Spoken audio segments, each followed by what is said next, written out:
Détectés par satellite, les feux de brousse sont représentés par des points rouges. Ils envahissent le Sénégal dès octobre en partant de l'est pour se répandre vers l'ouest jusqu'au mois de mai.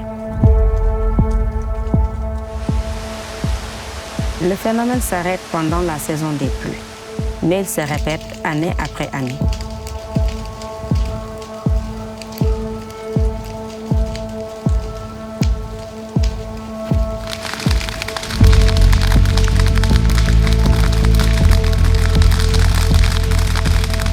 Les feux de brousse ont des conséquences énormes sur la composition, la structure et la diversité biologique des forêts. D'abord, ce qui est très spectaculaire, c'est que le feu entraîne un déstockage massif de la biomasse, une dégradation des capacités productives des terres, surtout dans la partie de surface, qui est la partie la plus exploitée, par exemple, pour l'agriculture.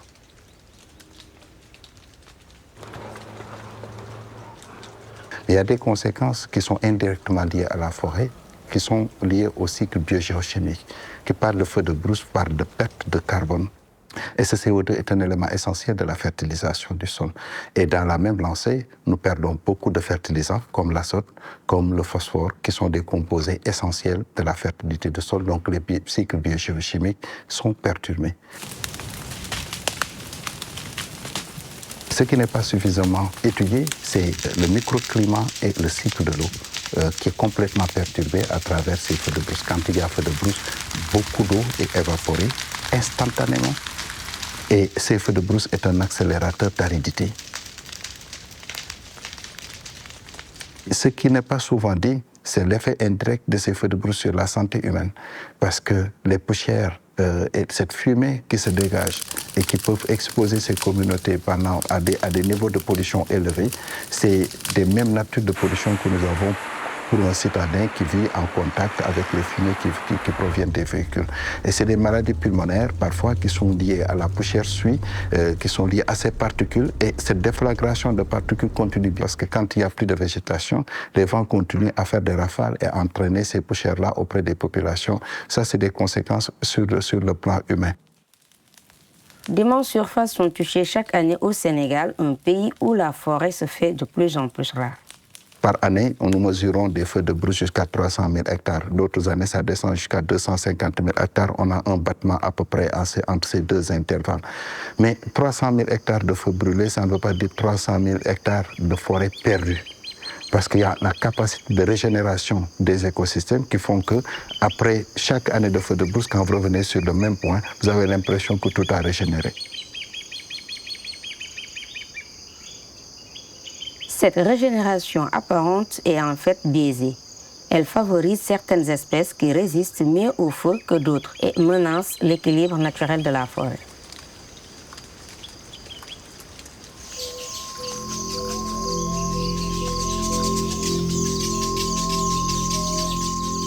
Dans la région de Sédhiou, le village de Djoudoubou est entouré de forêts. Les plantations d'anacarde représentent un revenu important pour les habitants. Voilà, on n'a que ça, c'est la seule recherche. On a des plantations d'anacarde. Il y a une année où presque tous les vergers, pratiquement la majorité des vergers d'anacarde ont été brûlés par les feux d'intense. Et aussi, il y avait même des animaux qui sont morts dans ces vergers-là.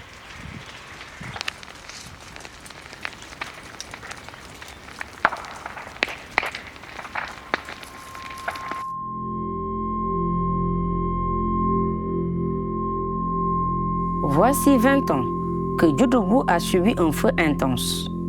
Les séquelles ne se voient plus sur le paysage, mais le traumatisme subi par les habitants est toujours présent.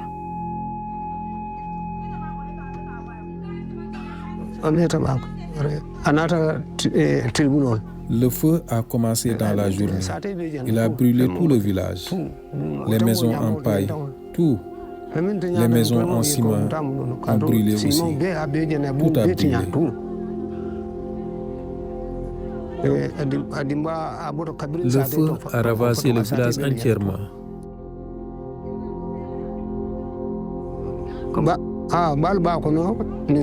Il y avait beaucoup d'animaux, des vaches, des moutons, des poules, des chèvres, des ânes aussi.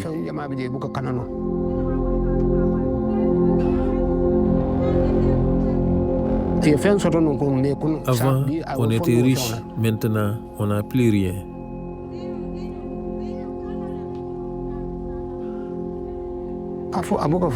Il n'y a pas de mots pour dire ça. C'est terrible. C'est une douleur qu'on n'arrive pas à oublier.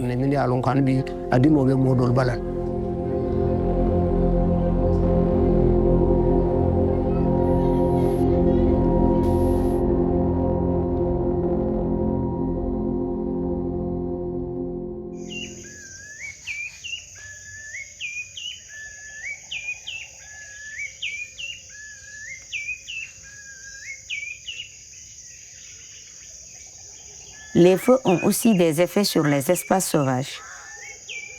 Le fait qu'il y ait feu régulièrement entraîne des ruptures de corridors, notamment pour la grande faune. Les élans de Dermi, par exemple, au Sénégal, faisaient facilement des jonctions entre la Guinée et la partie sud du Ferlo. Les Autriches en faisaient de même, les lions aussi. Mais avec cette fragmentation des paysages qui sont dus au feu de brousse, ces processus ont diminué. C'est la première chose. La deuxième chose, c'est que comme pour le bétail, l'animal aussi a besoin de fourrage. L'animal aussi a besoin d'eau. Mais si le Niokolo est très fortement affecté par des feux depuis 50 ans, vous comprendrez aisément que cette faune-là n'a plus ces conditions. Ils ont tendance à aller dans d'autres écosystèmes.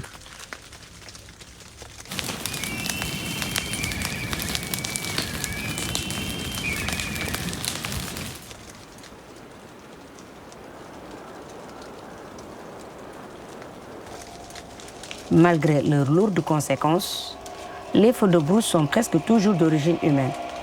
Ils sont souvent dus à la négligence, comme des mégots de cigarettes jetés par les automobilistes, un petit geste anodin qui peut détruire toute une forêt, ou des feux domestiques qui échappent au contrôle. Mais ce sont aussi parfois des incendies volontaires, allumés par des chasseurs, des éleveurs qui souhaitent favoriser les pâturages, des voleurs de bétail pour couvrir leurs fuites ou encore des querelles entre communautés. Quelle que soit leur origine, une fois allumés, ces incendies restent le plus souvent livrés à eux-mêmes. On n'a pas les mêmes moyens que les États-Unis ou le Canada, par exemple, qui ont des bons avions et d'autres pour survoler. C'est pourquoi moi, je défends l'idée d'avoir une approche locale, une approche communautaire, d'essayer de trouver des financements pour qu'il y ait le matériel rudimentaire de base pour contrer les feux de brousse. Et ces mêmes comités vont servir de relais pour sensibiliser les communautés. La hantise des habitants comme des autorités sont les feux tardifs, ceux qui brûlent en pleine saison sèche. Pour tenter d'éviter ces feux particulièrement destructeurs aux effets parfois tragiques, c'est le feu qui est utilisé. Les feux précoces, ça nous permet de brûler toutes les herbes et les combustibles critiques afin de pouvoir protéger certaines essences de valeur. Donc on fait un feu dans le cadre où nous venons de la saison des pluies et que les herbes ne sont pas encore chasses. C'est le conseil départemental qui choisit la date ensemble avec le service technique, parce que nous sommes les techniciens du conseil. C'est pour pouvoir diminuer l'intensité d'un feu qui pourra advenir après, pendant la saison chasse. Oui, les feux tardifs vraiment créent beaucoup de dégâts parce qu'en ce moment-là, les combustibles critiques sont devenus nombreux, les herbes sèches et vraiment la propagation du feu. S'il y a un peu de vent, ça peut créer pas mal de dégâts au niveau de la végétation, au niveau de l'environnement. Et évidemment, ces feux précoces, c'est une solution pour, en quelque sorte, éviter ces feux intenses-là qui dévorent nos forêts, nos vergers, et voire même il y a des conséquences sur nos animaux, sur le bétail en fait. Mais les feux précoces, même lorsqu'ils sont bien opérés, ne sont pas sans impact ni sur la faune ni sur la végétation. La répétition régulière provoque un changement radical des espèces. Aussi, le mieux est d'éviter totalement les feux et cela passe par la prévention. Bon, d'abord, dans chaque village, on a créé un comité de lutte. On a privilégié la sensibilisation, les émissions radio aussi au niveau communautaire, parce qu'on a mis l'accent sur la communication et la sensibilisation et l'éducation, les méfaits du feu, montrer aux populations que les feux causent beaucoup de pertes.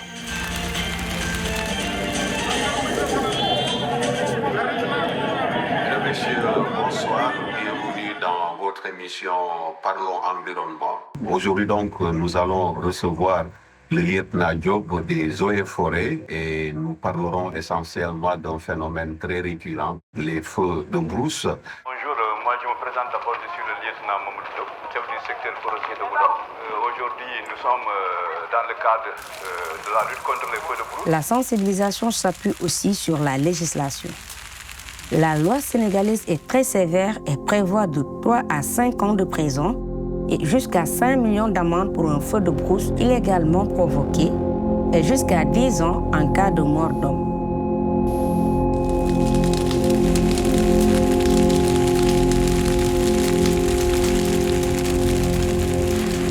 Chacun doit prendre conscience qu'une étincelle, un mégot jeté par la fenêtre, un feu mal contrôlé peut avoir de lourdes conséquences sur les forêts comme sur les hommes.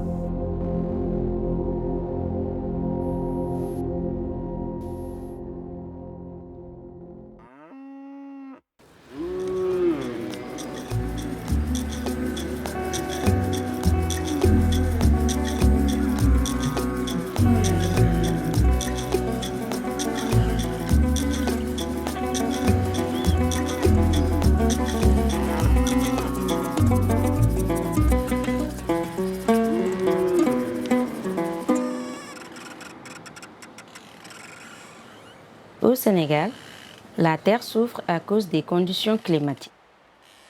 La nature est en tension une grande partie de l'année. Au nord et à l'est, le surpâturage s'ajoute à ces difficultés naturelles et menace l'équilibre fragile des écosystèmes.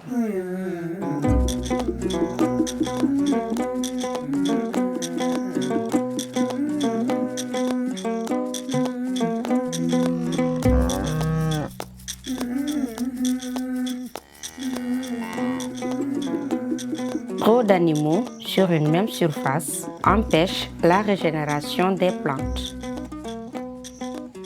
Dès mars, parfois plus tôt, la faim tenaille les troupeaux. Lorsque l'herbe disparaît, c'est au tour des arbres d'être attaqués. Feuillus ou épineux, tout sert de nourriture.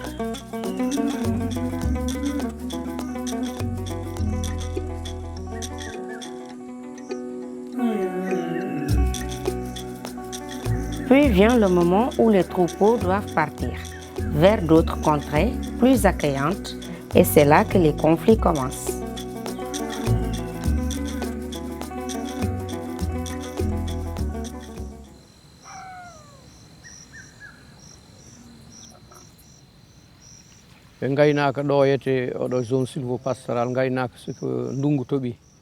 L'élevage dans la zone sylvopastorale pendant l'hivernage, c'est vraiment du bon temps. Les vaches, les chèvres, les moutons, tous les animaux grossissent bien. Quand tu veux vendre, tu peux en tirer de bons prix. Si tu vends le lait, tu gagnes beaucoup d'argent. Pendant l'hivernage, quand tu vends une vache, elle a bien grossi et tu peux doubler le prix.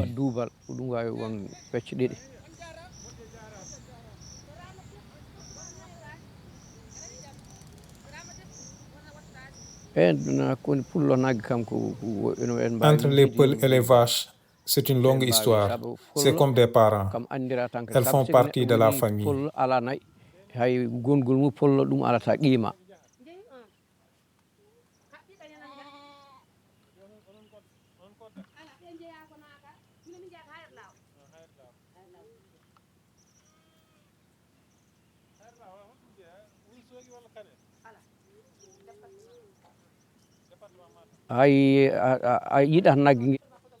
Tu tiens beaucoup à tes vaches. Pour en vendre une, c'est difficile. Tu es attaché. Si tu dois la tuer, tu n'arrives pas à manger la viande. Quand tu l'appelles par son nom, elle te répond directement. Elle vient vers toi. Entre la vache et le peul, c'est très profond. Seul Dieu sait ce qui est entre eux. Nous avons des modes de production qui étaient vraiment adaptés à notre écologie. Le pastoralisme, par exemple, leur manière d'être mobile, de se déplacer d'un point à un autre, permettait de gérer les problématiques écologiques. Quand on parle du pastoralisme, c'est l'eau, c'est le pâturage.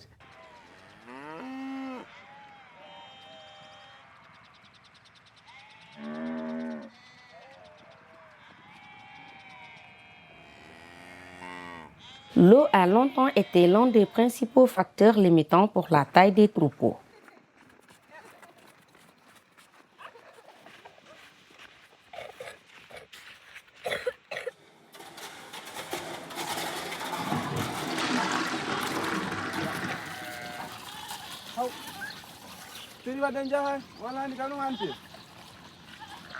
Aujourd'hui, les forages se sont multipliés, y compris dans les endroits les plus reculés.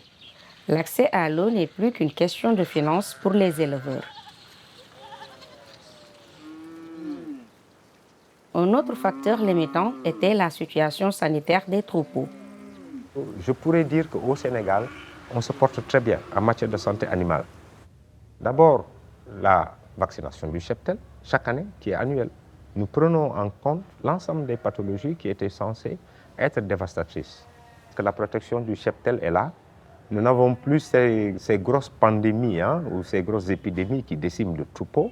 Et aujourd'hui, les éleveurs sur le terrain, véritablement, ils sont confrontés à des problèmes de pathologie, mais plus ou moins mineurs. Donc, il y a eu des avancées, oui. Des avancées, c'est qu'il n'y a plus ces mortalités énormes qui faisaient fuir les éleveurs ou qui leur faisaient abandonner leurs troupeaux. Maintenant, pour les éleveurs en extensif, la seule contrainte que je pourrais noter, elle n'est pas sanitaire. C'est le fourrage. Dans cette zone sylvopastorale, depuis 1973, à chaque fois après l'hivernage, on n'a plus rien ici à donner aux vaches. Certains transhument, ils partent vers le Ferlo, d'autres vers la Gambie, à la frontière au Mali, en Mauritanie. Ils cherchent partout du pâturage.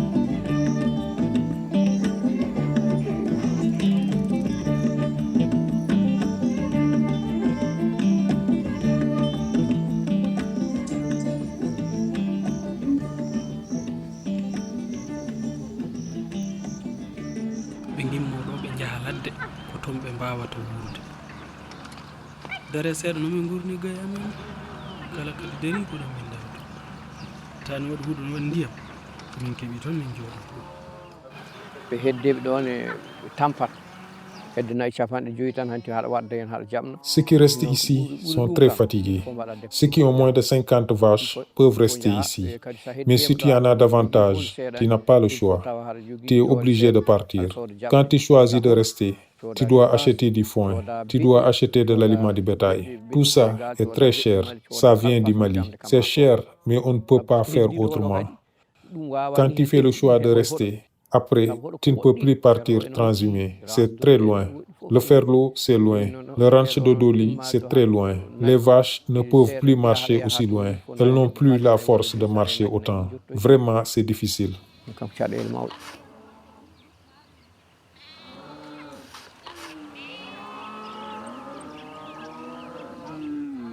La croissance des troupeaux met la pression sur les milieux naturels.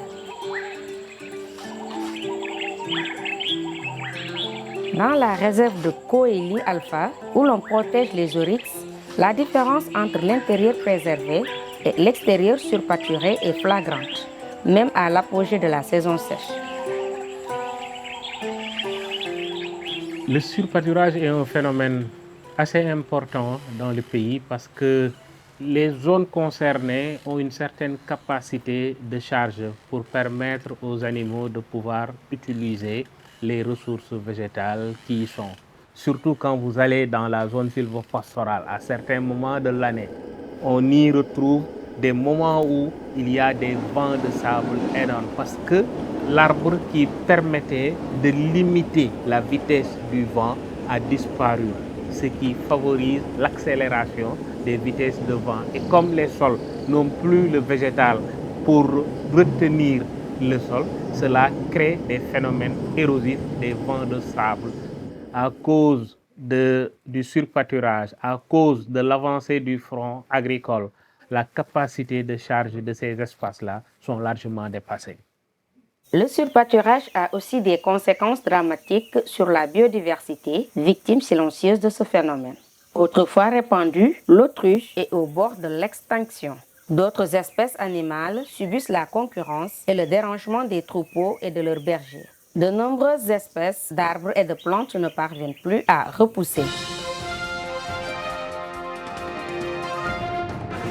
Une source de tension entre communautés. D'un côté, les agriculteurs cultivant des terres dans les zones semi-arides et de l'autre, les éleveurs transhumants à la recherche de pâturage et d'eau.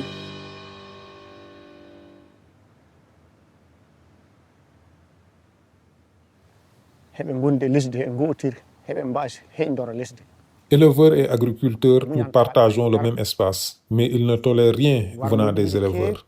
Il y a beaucoup de violence, même des tueries. Ils causent énormément de tort. Ils peuvent croiser un berger et le tuer, même s'il ne se trouve pas dans leur champ. Il y a quelques mois, mon neveu a été tué pour une affaire insignifiante. Il ne faut pas aller là, il ne faut pas abreuver ici.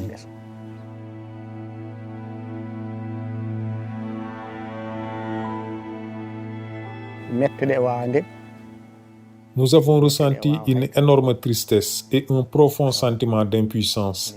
Tu sais, nous aurions pu riposter, mais nous avons préféré laisser les autorités faire justice. C'était à elles de régler cette affaire, mais elles n'ont rien fait. Les autorités sont venues uniquement protéger leur village parce qu'ils craignaient une riposte. Ils nous ont laissés, nous les éleveurs, tout seuls. Ce n'est qu'un mois plus tard qu'elles ont arrêté 4 personnes, le chef du village, son fils et 2 autres individus.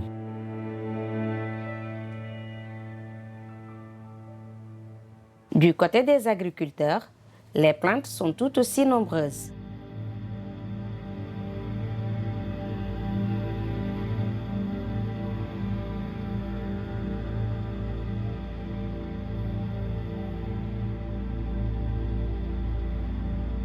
Le conflit entre communautés est un poison. C'est l'un des leviers utilisés par les djihadistes dans les pays voisins pour générer un désordre propice à leur ascension.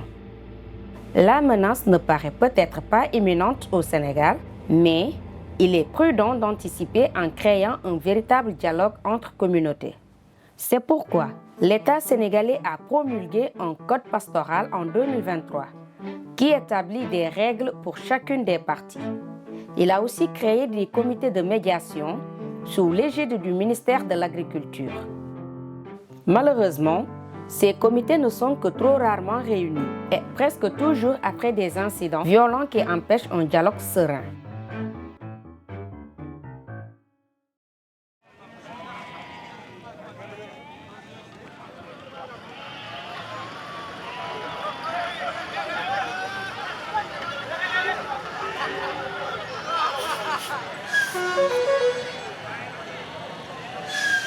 Nous sommes dans un pays qui couvre environ 200 000 km² et qui a 18 millions d'habitants, avec un taux d'accroissement naturel qui tourne entre 2,7 et 2,9.